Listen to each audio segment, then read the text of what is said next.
Hello everyone. आप सब कैसे हैं? मैं उम्मीद करता हूं कि बहुत अच्छे होंगे और अपनी पढ़ाई को बहुत अच्छे से करें। मैं Akash Kumar Bhadana ICT virtual classroom में आपका बहुत बहुत स्वागत करता हूं मेरे प्यारे बच्चों। जैसा आपको पता है मेरे प्यारे बच्चों, बेसिकली हमारी 12th क्लास है, ज्योग्राफी हम लोग देख रहे हैं।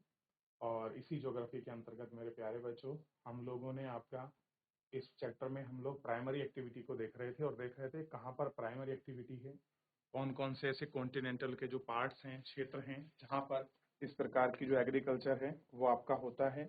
और उन पर हमने थोड़ा सा गौर किया, थोड़ा सा विचार किया और इन सब को हमने एक एक करके गौर करके इनको देख लिया। ठीक है, और हमने इस पर आपका बात भी कर ली थी कि क्या है इनकी कंडीशन और कॉन्टिनेंटल में कैसी इनकी क्वेरी है। ये सारी चीज़ें हम लोग इसमें देख चुके थे। क्लियर है? इतना हम लोग इसमें देख लिया, पढ़ लिए। तो कल हम लोगों ने इसी के अंतर्गत बात की थी पशुचारण की। आप जानते हैं कि आज के समय में जो है हमारा पशुपालन एक बहुत बड़ी बात की इंडस्ट्री के रूप में हमारे सामने, और केवल इसलिए नहीं कि हम लोग को जो एक आदिम निर्वाह लोग थे जो केवल अपने खाने के लिए यूज कर रहे थे, नहीं, बल्कि आज की तारीख में हम लोग आपका इनका यूज अपने पोषण के लिए भी करते हैं। के लिए करते हैं अपने पोषण के लिए, क्योंकि आप जानते हैं खाने के साथ प्रॉपर अगर आपका न्यूट्रिशन की मात्रा है तो आपके शरीर में ग्रोथ और उसका बेनिफिट आपको दिखाई देगा आपके ह्यूमन सिस्टम। क्लियर है? इसको आप लोग अच्छे से देख चुके थे। ठीक, उसके बाद बात कर रहे हैं हम लोग, इसमें अगला पॉइंट पर पहुंचेंगे जो बड़ा ही महत्वपूर्ण है और आप इसको देखेंगे, जिनको कहते हैं हम लोग आपका चलवासी पशुचारण। चलवासी पशुचारण एक प्राचीन जीवन निर्वाह व्यवसाय है। कैसा है? एक आपका प्राचीन जीवन निर्वाह व्यवसाय है। ठीक, जिसमें पशु चारक अपने भोजन, वस्त्र, शरण, औजार एवं यातायात के लिए पशुओं पर निर्भर है। किस पर निर्भर है? आपका जो आपका पशुओं पर निर्भर है, इन सब चीजों को इसमें आपका देखा गया। वे अपने पालतू पशुओं के साथ यानी कि चारगाह की उपलब्धता एवं गुणवत्ता के अनुसार ही एक स्थान से दूसरे स्थान पर स्थानांतरित होते हैं। क्या होते हैं? बेसिकली वे आपका ट्रांसफर होते रहते हैं। जैसे आप देखेंगे कि भोजन है, वस्त्र है, शरण है, औजार हैं और इनका ट्रांसपोर्टेशन है। ये क्या है? पालतू पशु के साथ क्या होता है? आपका पानी और चारण की उपलब्धता के अनुसार ही क्या होता है, वो एक स्थान से दूसरे स्थान तक ही आपका शिफ्ट जो है होते हैं। ठीक है, अब देखिए इन पशु वर्गों में अपने अपने निश्चित चारागाह होते हैं। कैसे होते हैं? अपने अपने निश्चित जो चारागाह हैं वो आपको इनमें देखने के लिए मिलेंगे। ठीक है, ग्रीष्म काल के आरंभ में अपनी भेड़ों को पर्वतों पर ले जाते हुए चलवासी। अब क्या हुआ कि जो चलवासी हैं वो अपने भेड़ों को इस तरफ से आपका ले जा रहे हैं। ठीक, और उनको दिखाया भी गया है। कह रहे हैं कि विभिन्न क्षेत्रों में कई प्रकार के पशु पाले जाते हैं और इन पशुओं को अगर आप लोग देखोगे तो उष्ण कटिबंधीय अफ्रीका में गाय, बैल प्रमुख पशु हैं, जबकि सहारा एशिया के मरुस्थलों में भेड़, बकरी, ऊंट पाला जाता है। तिब्बत में एंडीज और तिब्बती पर्वत भागों में याक, लांबा, आर्टिक में ध्रुवों पर रेंडीर पाला जाता है। आप देखते हैं कि किसी न किसी क्षेत्र में विशेष में, जैसे आपके तिब्बत वाला क्षेत्र है और एंडीज पर्वत कहाँ पर है आपका? तो ध्यान रखिए, ये आपका उत्तरी जो अमेरिका है, उस उत्तरी अमेरिका की एक आपका पर्वत श्रृंखला है।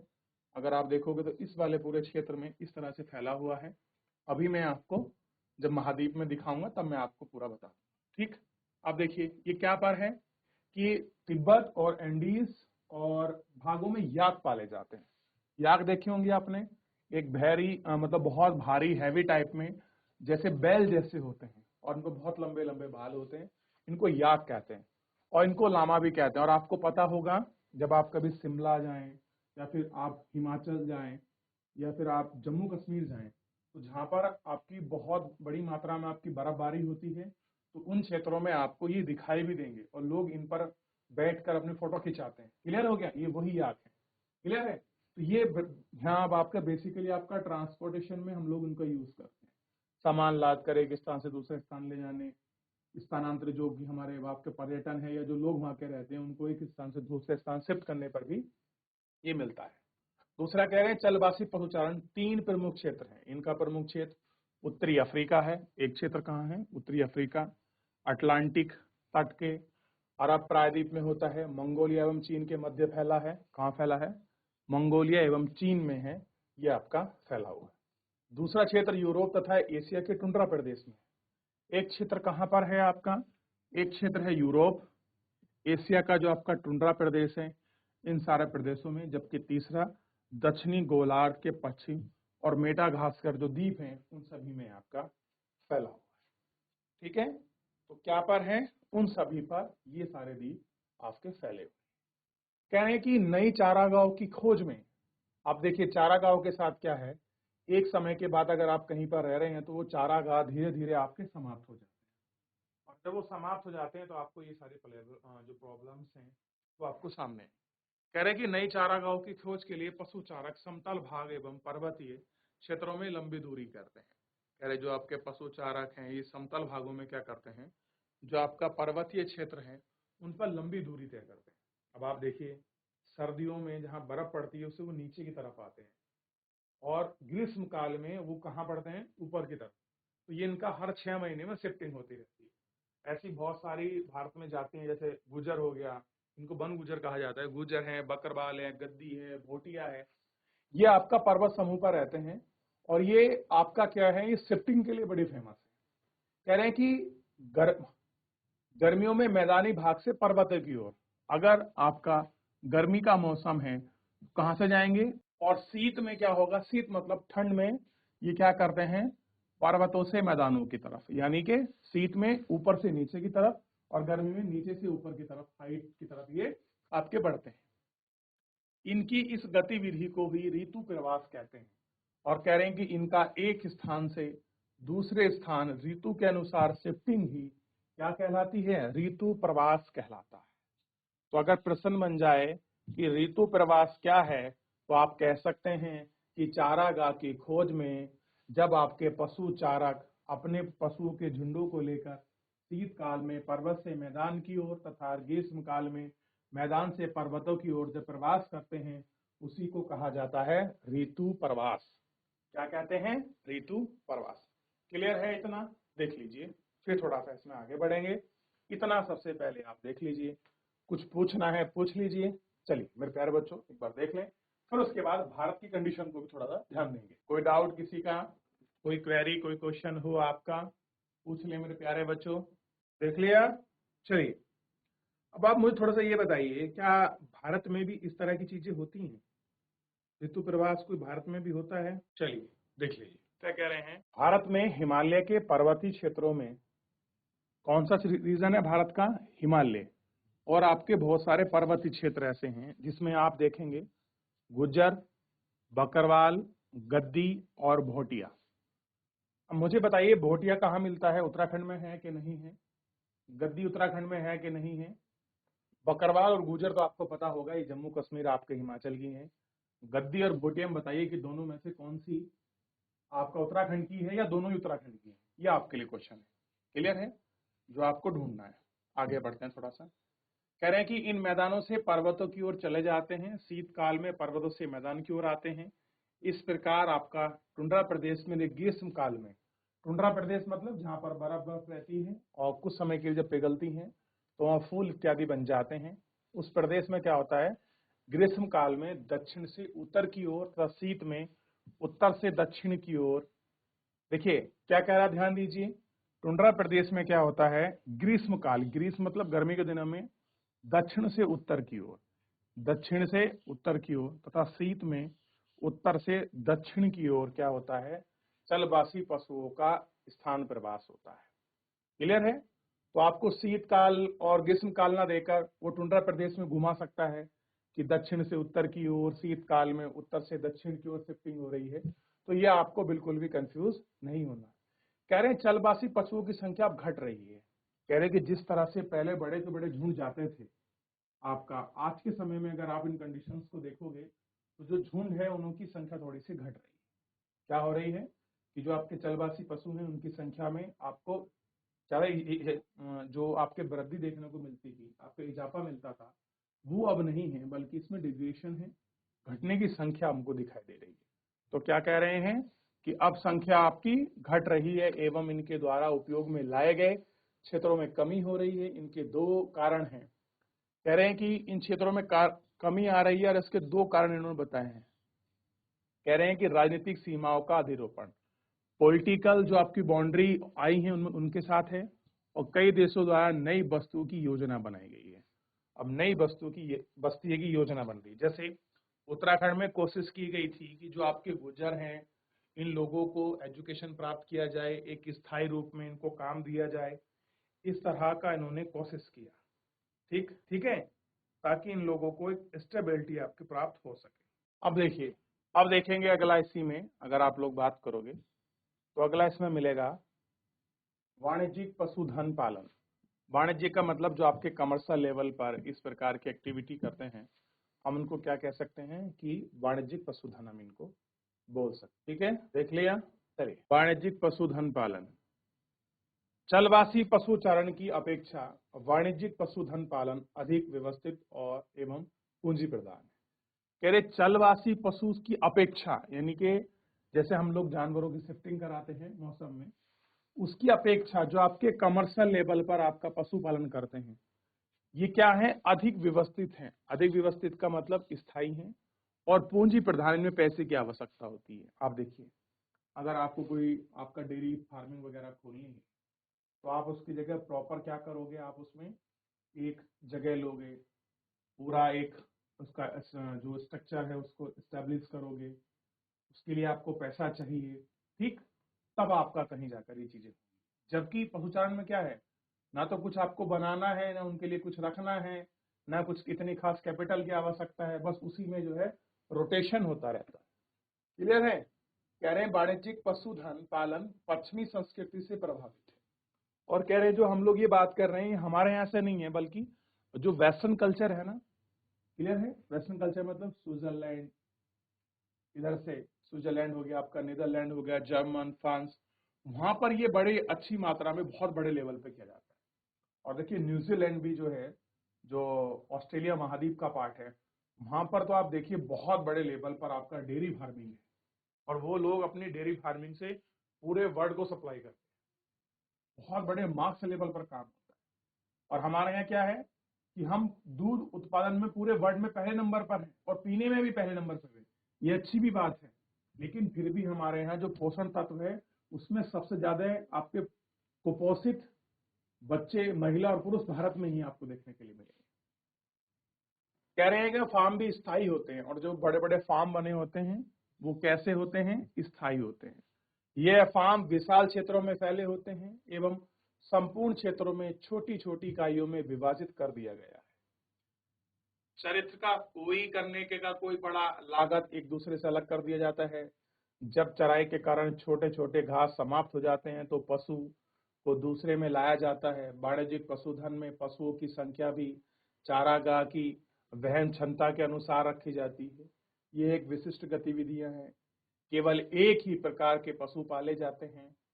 प्रमुख पशुओं में भेड़, बकरी, गाय, घोड़े हैं। इनसे प्राप्त मांस, मछली, ऊन वैज्ञानिक ढंग से संवर्धित आपका डिब्बा बनकर विश्व के बाजारों में निर्यात किया जाता है। और कह रहे हैं कि वैज्ञानिक ढंग से क्या करते हैं ये लोग, पैकेजिंग करते हैं। आपको अगर मैं रियल बताऊं कि अगर आपको कि भारत में एक कल्चर है फूड पैकेजिंग का, देखिए आज समय में आपको इतने रेडीमेड ऑप्शन आपको मिलेंगे। अगर आपको रेडीमेड शाही पनीर खाना है या कुछ भी आपको डिश खानी है, तो वो क्या होते हैं, आपके बनाकर उनको प्रिजर्वेटिव करके रख देते हैं। आपको बस कुछ नहीं करना होता है, आप जाइए, आप पानी गर्म कीजिए और पानी में अपना डिश का पैकेट को खोल दीजिए, और वो आपका जिस तरह से खाना बनाए सेम उस तरह से बने। आप कभी अगर मौका आपको जर्मन, यूरोप घूमने का मिलेगा और वहां कभी आप रुकेंगे तो आपको दिखाई देगा वहां के जो होटल्स हैं उनमें अगर आपको फूड चाहिए और आपको लगता है कि मेरे को रात के खाना है कुछ भी, तो वो सब आपको पैकेजिंग के फॉर्म में देते हैं। ऐसा ही भारत में हल्दीराम जैसे कुछ ऐसी कंपनियां हैं जो इस पर भी काम कर रही हैं। आप बाहर जाइए, अपना खाना आप डिस्पोजल पैक करके ले जाइए, बस पानी गर्म करना और आपको अपना फूड आपका प्रिपेयर हो जाएगा। ठीक है। कह रहे हैं कि पशु फार्म में पशुधन वैज्ञानिक आधार पर व्यवस्थित किया जाता है। इससे मुख्य ध्यान पशुओं के प्रजनन, जनन, बीमारियों पर नियंत्रण एवं उनके स्वास्थ्य पर ध्यान दिया जाता है। कि सबसे बड़ी बात है, जो आपके पशुओं का प्रजनन है, उनकी सुविधा है और उनकी बीमारी है, उन सभी को आपका बहुत अच्छे से जो है आपका ध्यान रखा जाता है और उनको ये लोग बड़े अच्छे से देखते भी हैं।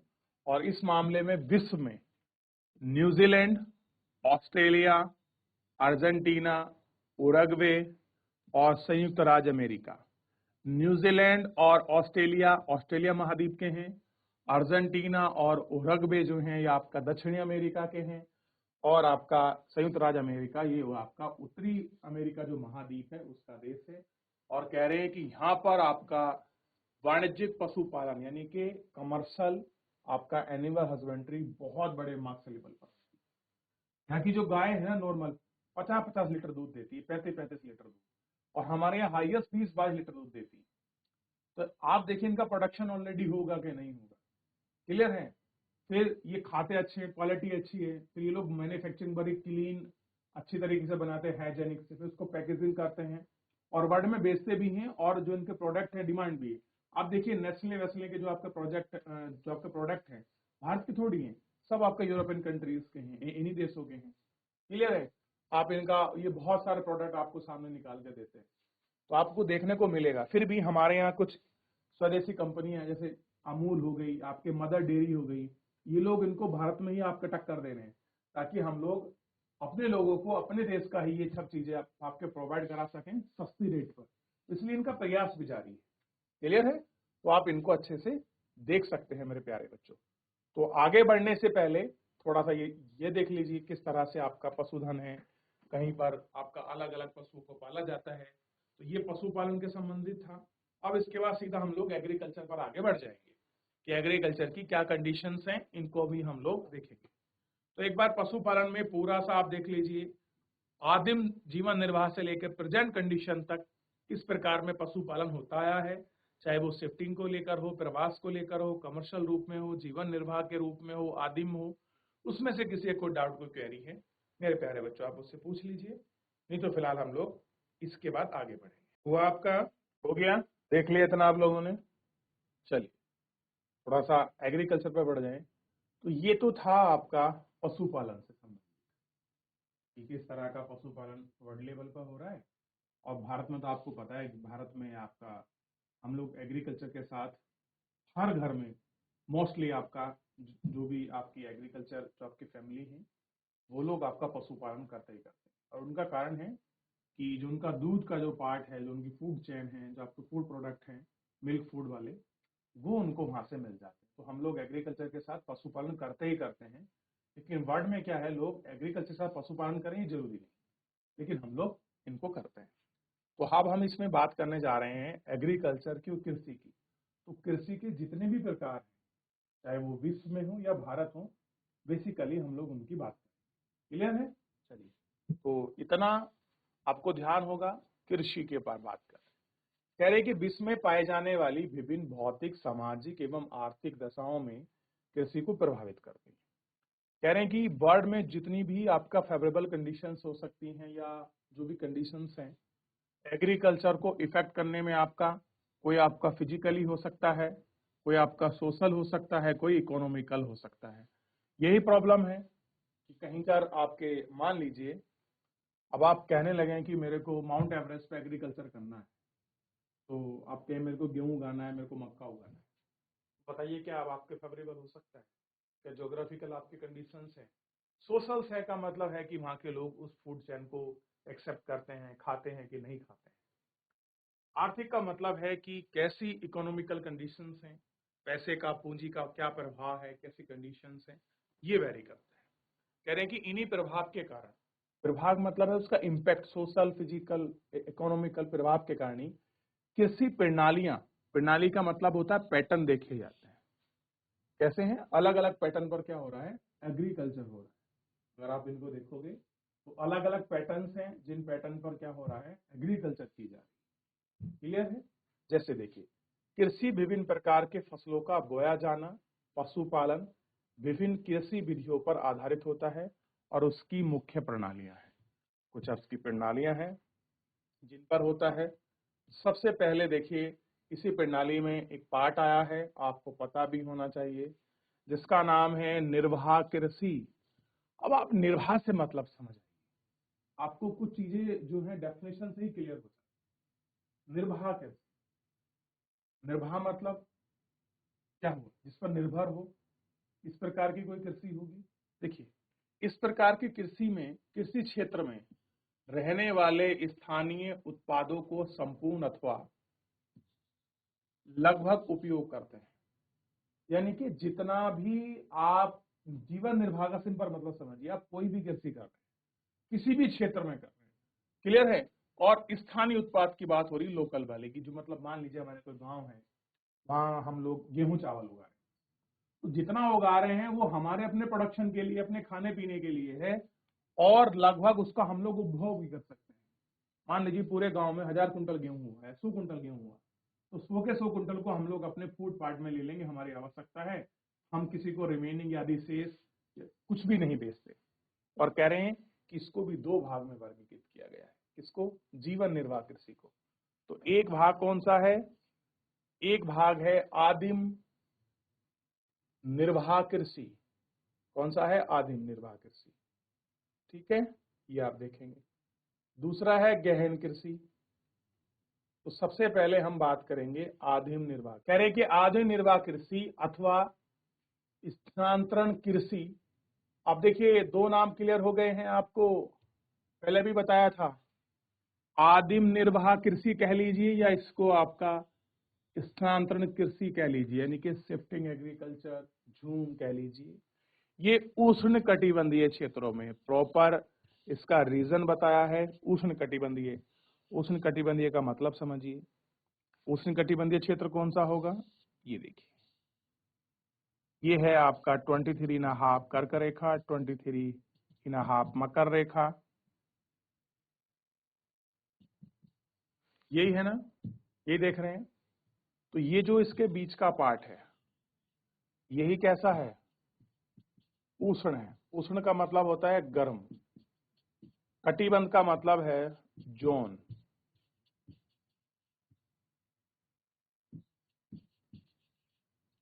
क्लियर है, इसमें ये आपकी खेती क्लियर है। तो इसी क्षेत्र की हम लोग बेसिकली बात कर रहे हैं। आइए मैं आपको थोड़ा सा दिखा भी देता हूं। और जहां आदिम जाति के लोग कृषि करते हैं, जैसे अफ्रीका, दक्षिण अमेरिका, उत्तरी अमेरिका, उष्णकटिबंधीय, दक्षिण पूर्व एशिया, तो पहला वाला इमेज थोड़ा सा आप इसमें देख लीजिए।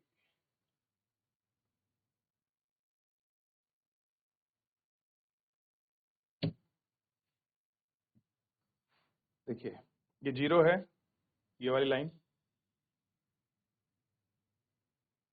ठीक।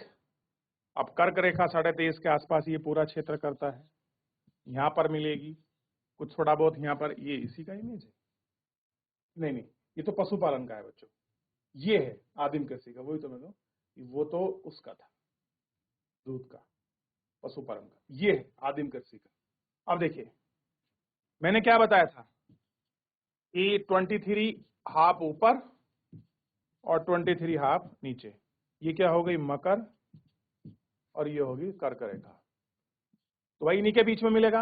अब देखिए 23.5 ये जा रही है, ये थोड़ी सी नीचे रह गई, थोड़ा ऊपर करते हैं इसको, और इधर ये।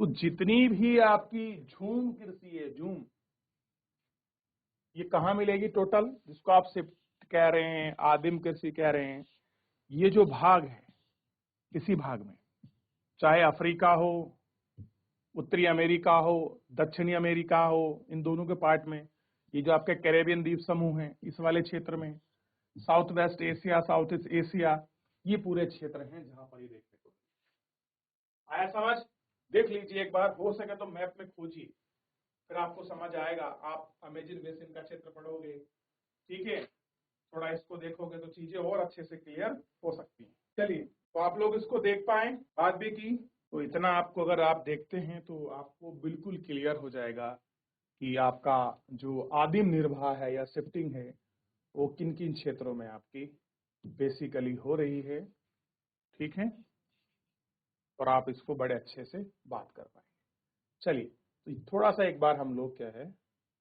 ये मिल्क वाला जो पशुपालन वाला जो इमेज था ये आपका छूट गया था और हमारी जिम्मेदारी बनती है हम लोग देख लीजिए। देखिए कहाँ बात की थी, उत्तरी अमेरिका का ये वाला क्षेत्र है, और दक्षिण अमेरिका में आप देख रहे थे उरुग्वे, पराग्वे, अर्जेंटीना वाला ये रीजन है। अफ्रीका में कुछ ये वाला पार्ट है जो दक्षिण अमेरिका के ऊपर का पार्ट है, कटिंगा वाले रीजन का। एशिया का कुछ हिस्सा है जहां पर ये होता है, ऑस्ट्रेलिया में है, और यही बगल में आपका क्षेत्र है न्यूजीलैंड वगैरह, यहाँ पर भी होगा थोड़ा बहुत। भारत में ये इतनी बड़ी मात्रा में नहीं, क्योंकि भारत में आपको पता है फार्मिंग तो है लेकिन इतने मार्क्स लेवल पर नहीं है जिसका वर्ल्ड लेवल प्रोडक्शन करते हैं, और करते भी हैं तो फिर हमारे यहाँ केमिकल बड़ी परसेंटेज एक आपका प्रॉब्लम है, ऑर्गेनिक नहीं है चीजें। तो हमारे यहाँ सबसे बड़ी प्रॉब्लम आती है ऑर्गेनिक ना होने की वजह से। क्लियर है? चलिए, देख लिया इतना, ध्यान दीजिए फिर आगे। चलिए, किसी कोई डाउट, कोई क्वेरी, कोई क्वेश्चन किसी प्रकार का पूरे चैप्टर से संबंधित जितना हमने पढ़ा है अभी तक, किसी भी बच्चे का कोई डाउट हो, कोई क्वेरी हो, पढ़ लीजिए मेरे प्यारे बच्चों। चलिए, फिलहाल अगर आपका कोई क्वेरी, कोई क्वेश्चन, कोई डाउट नहीं है मेरे प्यारे बच्चों, तो आज के इस लेक्चर में हम लोग इतना ही मिलते हैं नेक्स्ट लेक्चर में, और हम लोग आदिम कृषि, जीवन निर्वाह कृषि को बहुत अच्छे से पढ़ेंगे। फिलहाल आज के लिए इतना ही, धन्यवाद।